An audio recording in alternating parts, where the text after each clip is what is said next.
In today's WrestleTalk news, more people are unhappy in AEW, Eric Bischoff really doesn't like CM Punk, scrap plans for a new Judgement Day member, and I'll be reviewing last night's episode of NXT 2.0. Support WrestleTalk! Now, if you've been watching our weekly AEW reviews, you'll know that despite Tony Khan giving us piles of money every single day, Ollie Davies actually hates AEW, and especially Hangman Page as champion. The rest of us, however, really like it, but that doesn't necessarily mean that everyone does. We've seen the MJF contract saga and apparent unhappiness reported numerous times in recent weeks, but it seems as though Mr. Friedman isn't the only one who isn't best pleased with how things are run. According to the Voices of Wrestling podcast, the backstage atmosphere is often chaotic, and certain things like redundant match finishes are becoming more frustrating. Redundant finish, title of your WWE pay-per-view. Voices of Wrestling said, a source from the AEW locker room tells us that MJF is hardly the only talent feeling some level of discontent, describing the backstage atmosphere as chaotic with a lack of structure and things like redundant finishes and angles to set up matches becoming very frustrating. With AEW still a relatively new wrestling company, stories of backstage unhappiness have been few and far between, but as more reports come out, perhaps we need to recognize that it isn't just WWE that struggles to keep its stars happy. Someone else AEW is struggling to keep happy is Eric Bischoff, who has taken yet another shot at CM Punk. Cast your mind back exactly a week, and you may well have watched me in a WrestleTalk news video talking about how CM Punk and Eric Bischoff was squabbling on Twitter. I can't remember exactly what it was about, but I think Eric Bischoff called Punk a poopy head, and then Punk said, "I know you are, but what am I?" Unfortunately, that wasn't the end of the fight, despite Punk clearly winning, because Bischoff seemingly can't help himself when it comes to insulting the straight-edge superstar. Speaking on the latest episode of his 83 Weeks podcast, Bischoff claimed that when he picked a fight with CM Punk, he wasn't actually picking a fight with CM Punk, and accused Punk of getting an ass rash on social media. I'm sure Ollie will apply some ointment to that rash. He finished his latest rant on Punk by calling him the biggest financial flop in the history of wrestling, which seems pretty unfair, especially when AEW is owned by some of the richest men in the world. A financial flop for them is like me dropping $1. Actually, it's a week from payday. I do really need that dollar. I am in fact a lot like Bischoff in the sense that neither of us have access to AEW's financials, so neither of us are actually in a position to make accusations like this. Unlike Bischoff, however, I haven't been the president of WCW, and Vince McMahon has never bought me.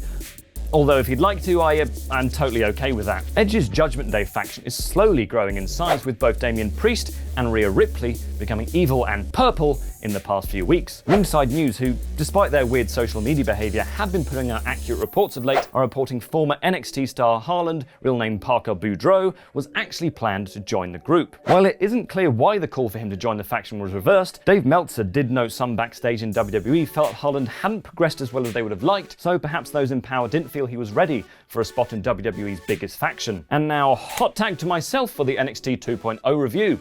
Wow, I can't wait to review my favourite show. I wonder what Adrian Neville and Bo Dallas are up to. We open the May 17th, 2022 episode of NXT 2.0 with a lovely concise promo from Carmelo Hayes and Trick Williams on their way to the ring, saying Melo will win the North American Championship in your house. Yours. In fact, your house. A promo on the way to the ring helped satisfy WWE's love for opening promos and led perfectly into a fun match. Thumbs up so far. Cameron Grimes and Solo Sikoa were their opponents, and the North American title scene has really benefited from being around so many talented stars, because this was a really fun time. Trick Williams has improved in the ring, and he and Carmelo have added more bits to their act to be a pretty damn charismatic team. Grimes got upset by a blind tag from his partner when they were solidly in control, a trope I personally think WWE should abandon or at least cut back on, but that is more of a nitpick, as Solo Sikoa hit the flying solo and the frog splash on Melo for the win, and then had a tense conversation with Grimes about taking Cameron's prized championship cummerbund. Great stuff. Pretty Deadly say they ruined the Creed's lives. Breakout tournament participant star Thea Hale is graduating high school next week, and Tatum Paxley and her amazing ring music, according to Tempest, took on Lash Legend in another match in the Breakout tournament. These are the matches that will feel like this is developmental, but if you go in with that mindset, this one was simple, short and harmless, and Lash quickly moved on to the next round with a quick win. Indy Hartwell is sad because the company she works for fired her best friend and her husband, but she can't say that, so she's just sad, but she decided she wasn't going to be sad anymore and challenged Mandy Rose for the women's title. Joe Gacy adds the stupid stipulation to the In Your House match that if Britt Baker gets disqualified, he will lose the NXT Championship. Bron Breakker has never lost a match by disqualification. Yes, he's madder about the situation, but they play this up like he would have to get DQ'd to beat Gacy's ass. But I mean, I don't think he would really have a problem doing that within the confines of the rules. Have you seen Bron Breakker? He's like a Matt Choke, but Bron agrees, and we move on. Tony D'Angelo and his goons speak a ton of wild-ass dialogue. Wesley is sad because Zion Quinn isn't cleared to compete and says that even if he has to wait until 2030,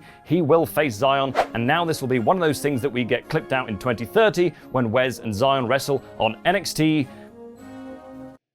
7.0. Nathan Frazier asked to take Zion's place, and that was made for later. The Creed brothers and the Viking Raiders had a Hoss rematch, and this was a Hoss match. This little Viking Raiders run here has been a nice flashback to the days when people would chant war instead of raid, or if you're a fan of theirs as War Machine in New Japan, which I, Andy Datson, totally was. Ivar hit a middle rope world's strongest slam. There were suplexes and splashes, which sounds like a pay-per-view at a water park.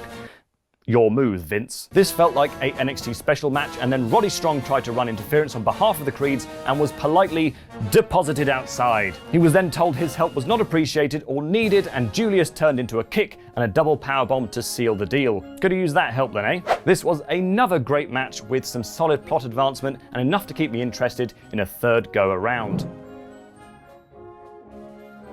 Duke Hudson interrupted Bron Breakker in the parking lot to return the favor for Bron walking through Duke's interview earlier in the show, and they set up a match for next week. Grayson Waller then beat Andre Chase in a pretty inoffensive match. It was about what you'd expect. Chase got to do his "Chase You" chant, and that had the fans in attendance letting you at home know that they were going to chase you. Run. So right now, why aren't you running? Chase accidentally dumped Waller onto Bodie Hayward at ringside. I hate when I accidentally throw someone onto my friend. It's such a kerfuffle. The finish was pretty cool though, as Andre checked on his pupil Grayson, picked his spot, and hit the rolling stunner with perfect timing. For a 6-minute match I won't remember in the week, this was pretty good. Roddy Strong tells the Creeds that they'll never beat Pretty Deadly if they don't listen to him, and they walk off as Pretty Deadly mocked his accomplishments and set up Strong and Damon Kemp against the champs next week. We then had another breakout tournament match as Roxanne Perez beat Kiana James. Perez continues to be one of the best performers on the whole brand. She's experienced beyond her years, and she does a good job playing babyface in peril while still being technically proficient and believable enough to make you a fan of hers in just one match. Roxy hit the quick code rock in the corner for the win in another quick but enjoyable match. This tournament could probably use a little more time in these matches, but if you're a glass half full kind of guy, this was pretty fun. If they are deciding on their next NXT Women's Superstar, Roxanne is making that decision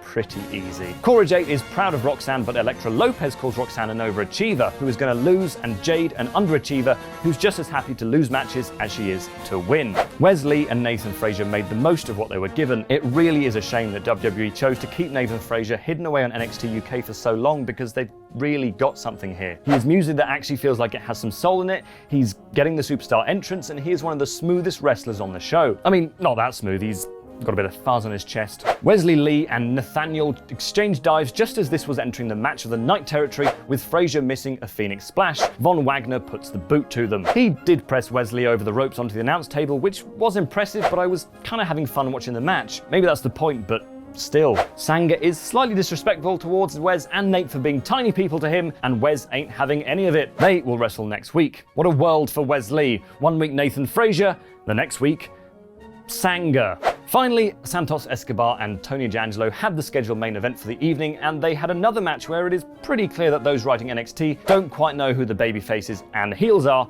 on this show. I mean, this has literally been reported. After a long match that wouldn't be my choice for the most exciting NXT main event of the year, Tony's boys and Legado brawled at ringside, distracting the referee and allowing Santos to load his fist and knock Tony out. Both guys being heels could be neat, but in long matches like this, you kind of struggle to know who to cheer for during comebacks and heel segments. Joe Gacy then laughs maniacally into the sky whilst on a rooftop as he promises to beat Bron Breakker in your house. That one doesn't really sound like much fun. Joe Gacy wouldn't be my favourite house guest. Overall, this was a pretty exciting episode of NXT, with the only real blemishes being the short Joe Gacy segments, which would be pretty easy to dismiss if it wasn't the world title program. Still, a good time, and a 4 out of 5.